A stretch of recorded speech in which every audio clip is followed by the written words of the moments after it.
తంగలపల్లి మండల కేంద్రంలో గౌడ కల్లిగీత ఉద్యోగ సంఘం పక్షాన అదేవిధంగా బీసీ సంఘాలు సంయుక్తంగా మరి సర్దార్ సర్వై పాపన్న గౌడ్ యొక్క 375వ జయంతి ఉత్సవాలను మరి జరుపుకోవడం జరుగుతుంది.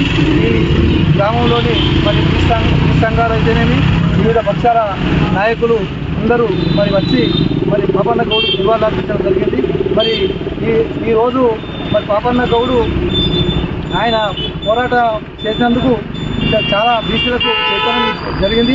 మరి ఆయన 1650 సంవత్సరంలో జన్మించి 25వ ఏట మరి ఎస్సీ బీసీ మైనార్టీలను కూడగట్టుకొని సైన్యం ఏర్పాటు చేసి మరి ఆనాడు ఏది పెత్తందారులు సుబేదారులు జమీందారుల యొక్క ఆగడాలను మరి భరించలేక అధికంగా పనులు వేయడం వల్ల అప్పుడు వాళ్ళందరినీ పోగు చేసి 12 మందితోటి ఉన్న అక్షర గణంతో 12 మంది నుంచి 12,000 సైనికులను తయారు చేసి గోల్కొండ కోటను జయించాడు. 21 కోటలను మరి జయించి నిర్మించి ఆయన పరిపాలన చేశాడు. మరి ఆయన యొక్క ఆశయాలను కేంద్ర రాష్ట్ర ప్రభుత్వాలు మరి నెరవేర్చాలని ఆయన యొక్క విగ్రహాన్ని మరి రాష్ట్ర ప్రభుత్వము మరి డాక్యుమెంట్ మీద మరి కట్టించాలని ఏర్పాటు చేయాలని, అదేవిధంగా ఆయన యొక్క కోటలను మరి పర్యాటక కేంద్రాలుగా ఏర్పాటు చేయాలని, మరి ఇంకా ఆయన జనగామ జిల్లాలో పుట్టింది కాబట్టి ఆయన పేరు మీద జిల్లా కేంద్రం ఏర్పాటు చేయాలని, పాపన్న జిల్లా కేంద్రం ఏర్పాటు చేయాలని మరి మేము బీసీ సంఘాల పక్షాన కోరుతా ఉన్నాం. సర్దార్ పాపన్న గౌడ్ గారి 375వ జయంతిని పురస్కరించుకొని నేడు తంగలపల్లి మండల కేంద్రంలో గౌడ కల్లు గీత కార్మిక సంఘాల మరియు బీసీ సంఘాల ఆధ్వర్యంలో ఈరోజు జయంతి వేడుక నిర్వహించడం జరిగింది.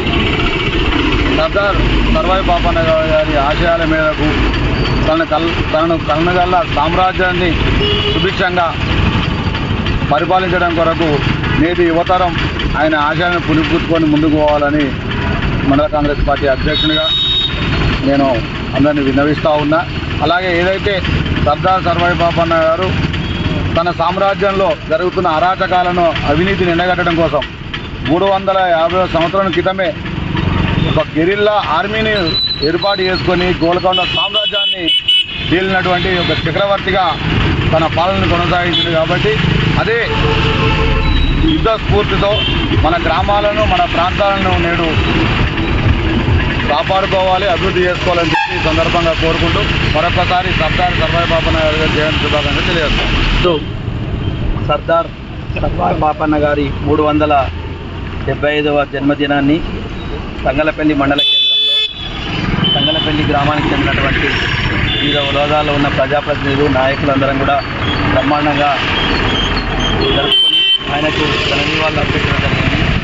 అణగారిన వర్గాల అభ్యున్నతి కోసం, వారి హక్కుల కోసం ఆనాడు సర్వై పాపన్న గారు పోరాటించిన స్ఫూర్తితో ఈరోజు వారి ఆశయ సాధన కోసం ప్రతి ఒక్కరు కూడా పాల్పంచుకోవాల్సిన అవసరం ఎంతైందా ఉందని చెప్పి మరొక మారు ఆ మహనీయునికి జయంతి శుభాకాంక్షలు తెలియజేస్తాం.